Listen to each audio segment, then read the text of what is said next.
La laïcité est en crise partout dans le monde et pas seulement en France. Chef-d'œuvre en péril chez nous, bien sûr, mais à recadrer dans le vaste paysage planétaire où vous assistez à une spiritualisation du temporel ou en tout cas à un démantèlement d'États qui étaient laïques lors de leur fondation. Je pense à Israël, je pense à l'Indonésie, je pense à l'Égypte, je pense à beaucoup d'autres pays où on assiste à un véritable démantèlement de la laïcité, même si le mot n'était pas employé. Disons, les insurrections identitaires avec ressourcement religieux plus ou moins fantasmé, plus ou moins inventé, c'est tout de même un fait patent, aussi bien d'ailleurs en Europe que dans ce qu'on appelait le tiers-monde. Deuxième raison, pour aller aux choses mêmes sans se payer de mots, c'est le flou. Et là où il y a flou, il y a des loups, comme vous savez. En sorte que plus on en parle, moins on sait ce dont on parle. La laïcité est devenue, chez beaucoup de nos politiques, une sorte d'incantation, une sorte de dieu totémique, un peu vague, comme ça. On ne sait pas trop ce qu'on dit, mais il faut le dire. Donc, consensus de façade qui cache en fait beaucoup de, comme vous l'avez fait remarquer, beaucoup de défausses ou de contrefaçons. Et pour cause, parce qu'il n'y a pas de définition juridique de la laïcité.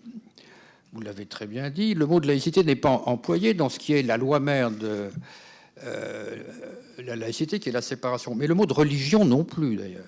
Oui. Vous vous rendez compte, on ne parle que d'une chose.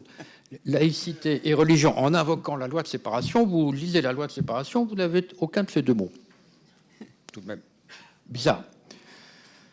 Très intelligemment, les législateurs employaient le mot de culte, avec un S, parce que s'ils disaient l'Église, on aurait pensé à l'Église catholique immédiatement. Eux, les cultes, ça embrasse les protestants, pas beaucoup les musulmans. À l'époque, en tout cas, ça pluralise la question, et c'est une définition très matérielle de ce que c'est qu'un culte, c'est-à-dire il faut un regroupement, une association des rites et une entité transcendante. Ça ne dit pas laquelle. Hein. C'est même cette définition juridique du culte. Et donc, on a voulu faire ce petit kit de survie pour période troublée, en mettant à disposition de tout le monde, dans des termes simples, un petit code consensuel, ou pouvant le devenir, de conduite dans certaines situations pratiques de la vie sociale et quotidienne. Alors, pour en venir à une... Oui, alors parce que, effectivement, je vous parle du flou, mais je ne vous parle pas des contresens. Bon, vous avez parlé très bien. Le contresens, c'est confondre la laïcité et la tolérance, qui est une idée d'ancien régime. J'ai vu qu'on faisait de Voltaire une sorte d'usage, comme si c'était la référence. Enfin, tolérer, ça veut dire souffrir. Je souffre que mon inférieur puisse ouvrir un cahier d'état civil. Mais si je souffre, je peux ne pas souffrir. N'est-ce pas ? La tolérance est une idée méprisante. Mirabeau l'a fort bien dit. Je passe évidemment sur la confusion avec une sorte d'athéisme soft, qui n'est absolument pas dans l'intention des promoteurs de la laïcité, qui fait beaucoup de mal néanmoins à l'idée laïque dans le monde, et notamment dans le monde arabo-musulman, car il y a beaucoup d'endroits dans le monde où être sans religion, c'est une insulte. Bon, là, il y a eu une confusion, notamment à propos du voile et des signes religieux ostentatoires dans l'école, qui a été fort mal traduit. Donc, cette laïcité à la française, en plus, il y a une autre difficulté, c'est qu'elle est mise en accusation à l'échelle internationale. Parce qu'il y a un autre modèle, non pas de laïcité, mais de séparation des églises et de l'État, qui est le modèle américain. Et ce modèle est aujourd'hui à l'offensive.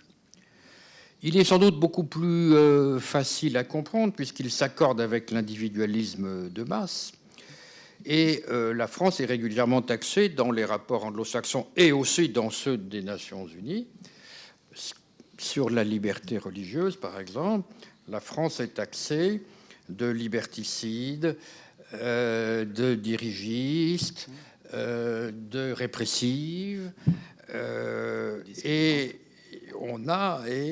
la laïcité est assez mal défendue par les Français eux-mêmes, peut-être parce qu'ils ne savent plus exactement ce que ça veut dire.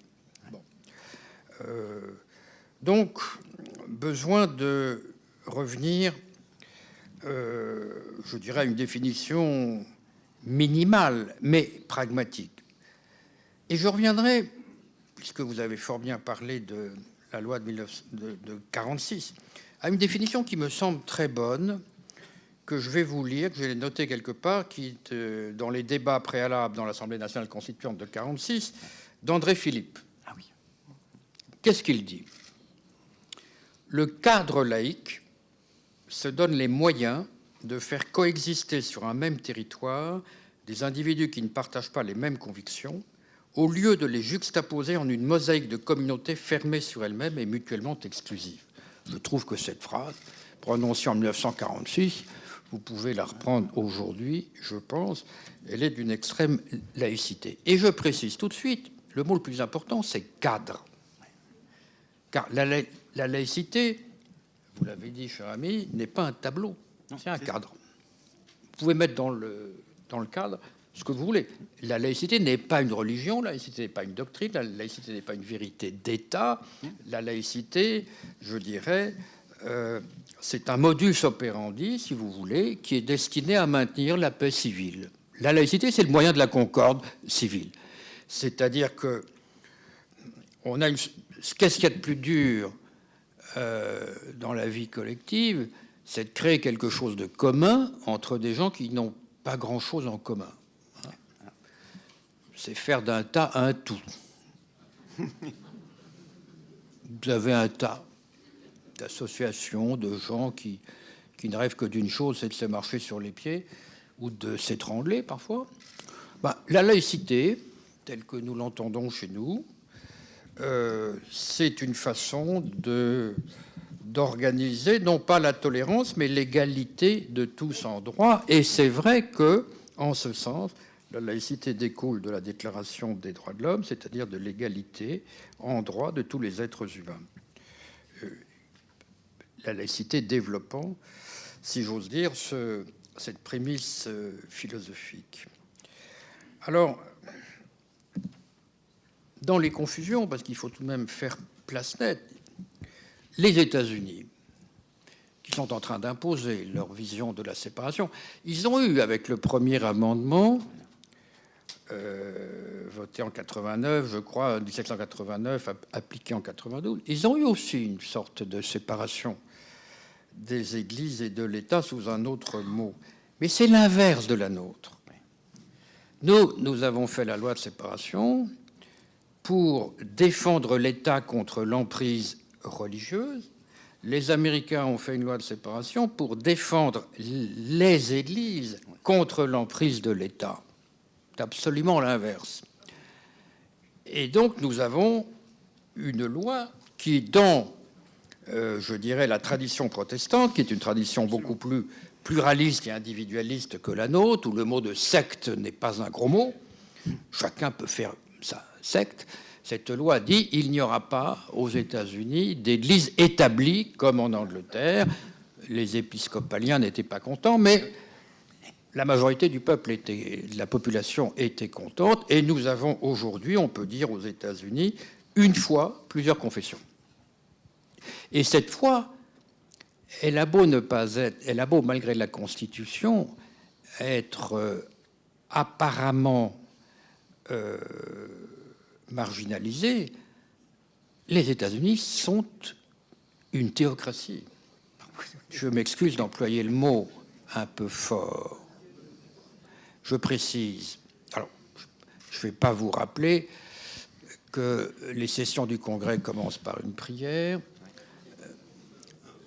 Le président de la République, prête serment sur la Bible.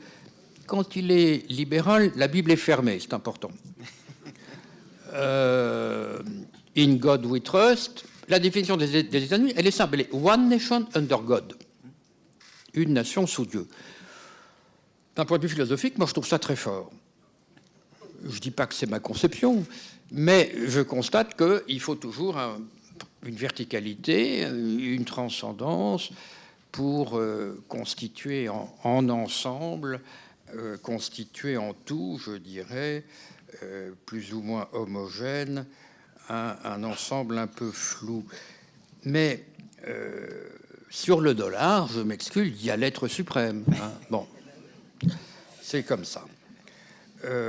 Et vous avez vu une chose, tout de même, pour bien noter. Je dis ça parce que beaucoup de gens disent « Ah, mais nous, on n'est pas aussi libéral qu'aux États-Unis. C'est ce que disent tout le monde, là, Sarkozy et d'autres. » Je vous rappelle que vous avez entendu peut-être cette phrase d'un candidat aux élections américaines qui a dit « Un homme qui ne commence pas sa vie à genoux, qui ne commence pas sa journée à genoux, ne peut pas être notre commandant en chef. » Une phrase comme ça, dite par un candidat, c'est même pas la colère, c'est l'éclat de rire. Mais aux États-Unis, tout le monde a dit « Mais voilà un monsieur qui a les idées claires. » Hein? Il n'y a eu aucune censure.